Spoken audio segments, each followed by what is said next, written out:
Oh, look at that. It's officially Marketing O'Clock here at Cypress North for June 1st, 2018, where we run through all of the digital marketing news and happenings of the previous week.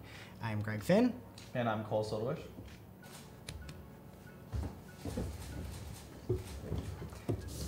Basketball jokes.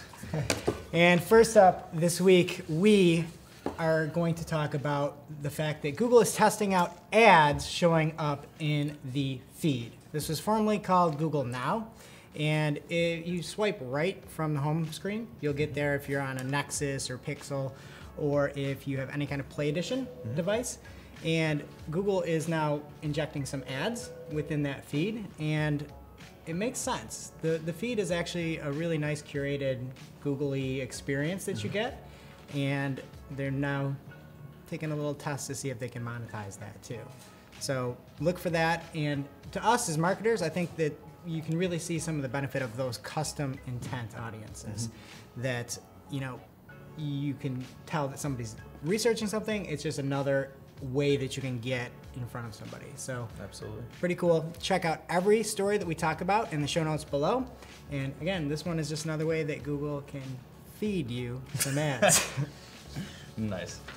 All right, next up, following Google, we have some Bing news. So Bing is rolling out ads in-market audiences to all US advertisers. So this targeting was tested out a little bit, they piloted it, and the big major change is that they piloted with 14 different categories, and now there's 170. So make sure you get after that and check out those audiences. So there's like I said, there's a huge jump in the number of audiences, and Bing is also claiming a huge jump in the numbers as well for the stats for advertisers. So they're claiming 28% improvement in click-through rate and nearly a 50% improvement in conversion rate. So we'll see if that holds up for us. But Nice. And this is a really cool and innovative way to do targeting that Google pioneered back in 2017. Yeah, absolutely. But thankfully we get it here for Bing now.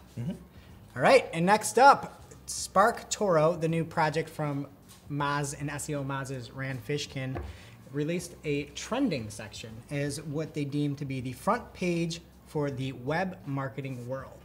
And what this does is it allows users to connect with their Twitter accounts and see which articles are the most shared.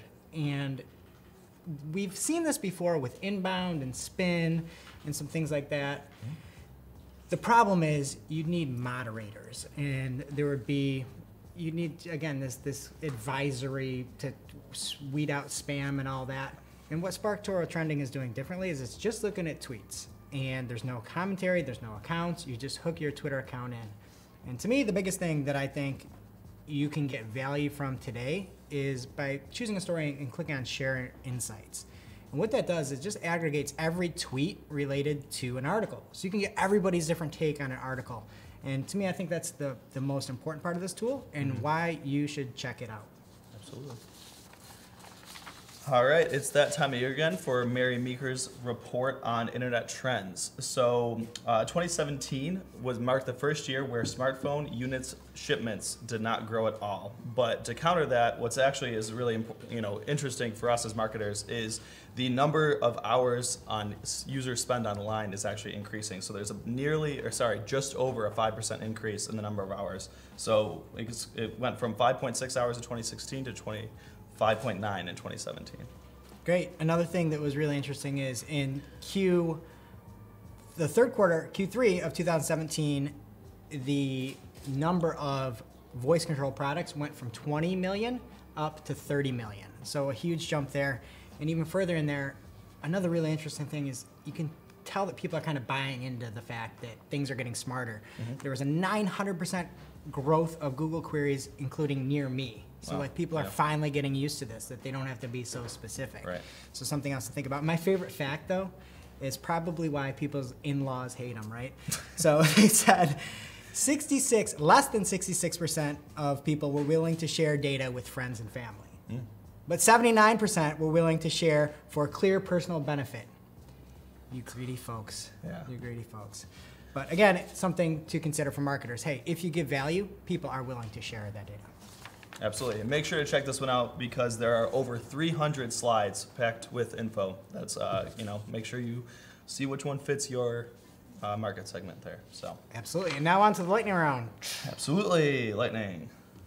So Google Maps is up first. They are adding location suggestions, kind of, what's near you, category suggestions. So they're pretty basic for now, but what will be cool is if they add sort of some personalized ones based on where you're looking at the map. So right now you'll see grocery stores, gas stations, that kind of thing. But Great. And in a post from Digiday, they take a look at the drop in Facebook traffic and an increase in direct traffic. So again, check everything out in the show notes below, and you can browse on your own time.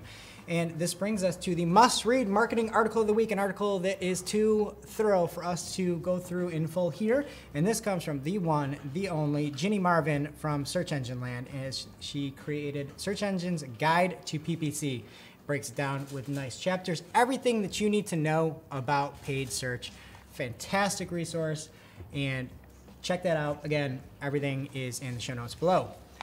And oh, look at the time. It is officially not marketing o'clock. And that'll do it for this week. Make sure to subscribe so you can catch all the great content here next week, and we'll see you next week. see ya.